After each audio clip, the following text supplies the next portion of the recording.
6.25 전쟁 제62주년이 되는 날입니다.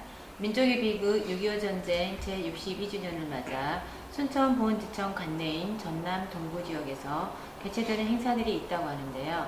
오늘은 김한희 순천 보은지청장님을 모시고 말씀 나눠보도록 하겠습니다.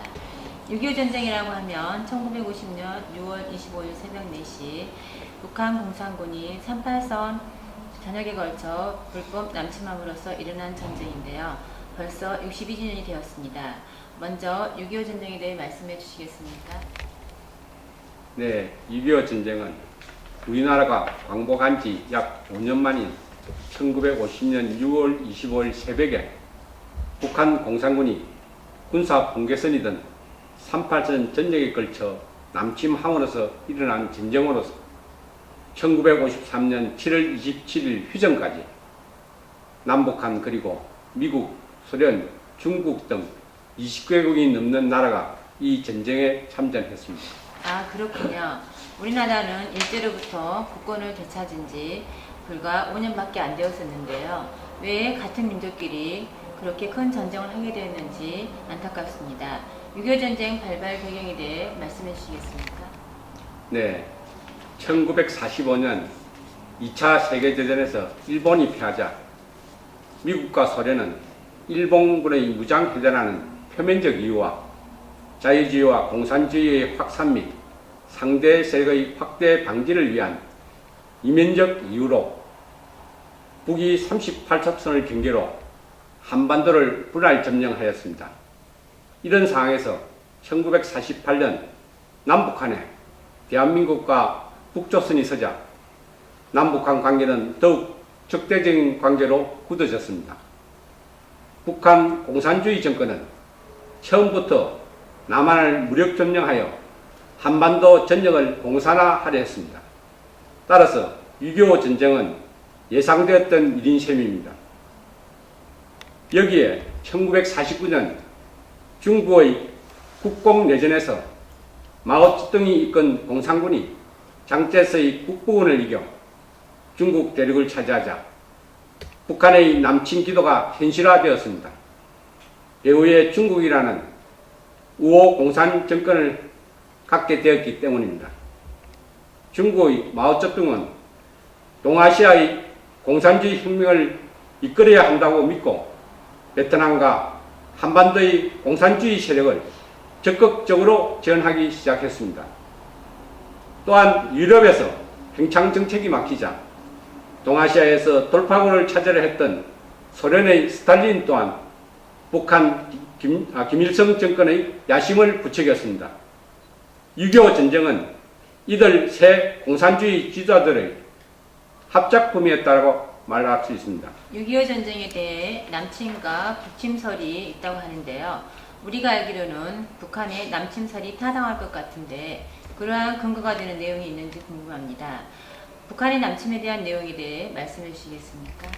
네, 먼저 6.25 전쟁 당시 남한과 북한군의 전력을 비교해보면 확연히 북한 남침의 전모가 드러납니다.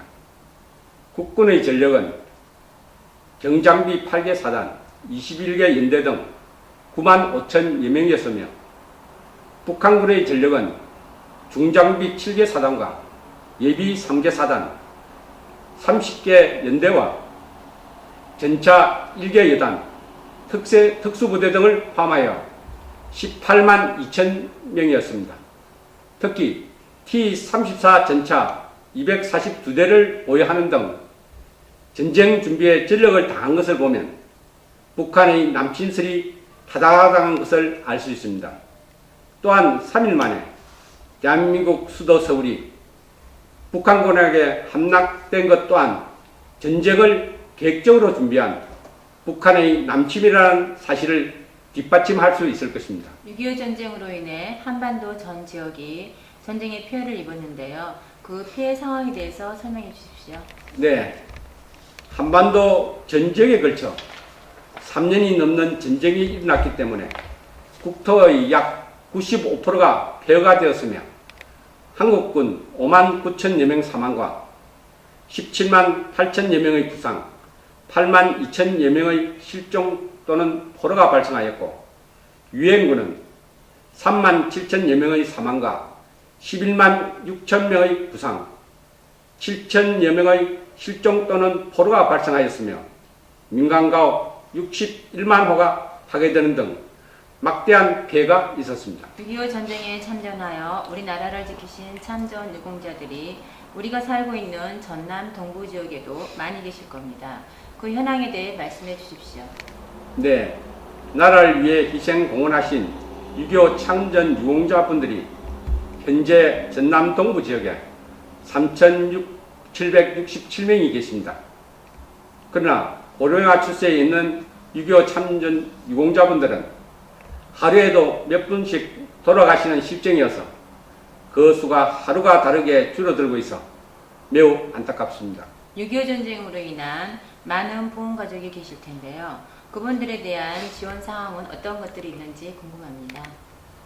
먼저 보훈가족의 생활 안정을 도모하기 위한 시책으로 국가유공자와 그 유족에게 고훈과 희생의 정도에 따라 보훈 급여금을 매월 33만 5천 원에서 최고 539만 원까지 지급하고 있습니다. 그리고 무공수훈자와 고엽제 희생자, 참전 유공자에게는 매월 12만 원에서 71만 6천 원까지 수당을 지급하고 있습니다. 또한 국가유공자와 그 유가족에게 직장을 알선하는 지역지원사업과 대학교까지의 공납금을 면제하고 중고등학교 재학 중인 자녀에게는 학자금을 지급하는 교육보호사업을 실시하고 있습니다. 국가유공자 등의 고령화에 따른 노후복지 시책으로서 본 성기미를 통한 가상한병 서비스, 의료급여증 발급, 보험병원과 위탁병원을 통한 무료 진료 등의 의료전 사업과 이동보험복지팀을 이용한 건접 서비스 사업 등이 있습니다. 국가유공자의 희생을 기리고 국민의 나라사랑 정신 함양을 위한 시책으로 현충시설 건립지원, 보훈선양 기념행사 개최와 나라사랑 큰나무 달기 운동 전개 등의 시책을 추진하고 있습니다. 앞으로도 순천보훈지청에서는 국가유공자의 생활안정과 여우시책 확대를 위해 다각적인 복지시책을 발굴 개선해 나가도록 노력하겠습니다. 6.25 전쟁 당시 미국을 비롯한 유엔 국가들의 적극적인 지원이 없었다면 지금의 우리나라는 없을 거라 생각이 되어집니다. 국가보훈처에서는 당시 우방으로서 6.25 참전 국가들에게 대한 어떤 지원 사항이 있는지 말씀해 주십시오. 네, 국가보훈처에서는 6.25 전쟁 당시 우리나라를 도운 미국을 비롯한 유엔 참전용사들을 매년 한국으로 초청하여 참전용사의 명예를 선양하고 6.25 전쟁에 대한 전후 세대의 올바른 시각을 확립하기 위해 노력하고 있습니다.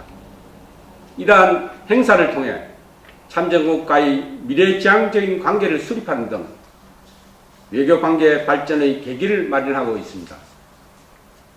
일례로 2010년 6월에는 대통령이 6.25 전쟁 60주년을 맞아 국내외 참전용사 30만 명에게 감사 편지를 발송했으며 지난 21일 동명부대가 레바논에서 유엔 평화유지 활동 국가 중 6.25 참전 및 지원국 14개국 대표들을 초청하여 감사패 전달과 기념 행사를 개최하였습니다. 6.25 전쟁 62주년을 맞이하여 지역 주민들에게 당부하고 싶으신 말씀이 있으십니까? 2년 전의 천안함 폭침 사건과 연평도 포격 사건은 국가안보와 국가보훈이 얼마나 중요한지를 우리 모두에게 인식시켜준 사건이었습니다. 그러나 지금으로부터 62년 전의 6.25 전쟁은 천안함이나 연평도 포격처럼 국지전이 아닌 한반도 전역이 전쟁터가 되었던 우리 민족 최대의 비극이었습니다. 우리 모두는 언제나 자유민주주의 수호를 위해 장년이 산하하신 호국 영령들의 명복을 빌며 나라를 위해 희생 공헌한 6.25 참전 유공자와 그 유가족 분들께 감사하는 마음을 가져야겠습니다. 존경하는 시민 여러분, 그리고 이 나라 미래의 기둥이 될 학생 여러분, 우리나라는 지금 종전이 아니라 휴전 상황에 놓여 있습니다. 이번 6.25 전쟁 62주년을 계기로 호국 안보의 중요성을 인식하여 다시금 이 땅에 총성이 울리는 일이 없도록 해야겠습니다. 감사합니다. 네, 지금까지 김한희 순천보훈지청장님을 모시고 6.25 전쟁 제62주년을 맞이하여 지역 주민들에게 당부하고 싶은 말씀이 무엇인지 만나보았습니다. 시청자 여러분, 국가와 민족을 위해서 헌신하고 희생하신 많은 6.25 참전 용사들과 유가족들이 아직도 우리 이웃에 살고 있습니다. 우리 모두가 이분들의 희생을 본받아 예우하고 국가 안보를 다시금 생각할 때 진정한 국가 발전을 이룰 수 있습니다. 시청자 여러분 감사합니다. 복지방송 김윤숙이었습니다.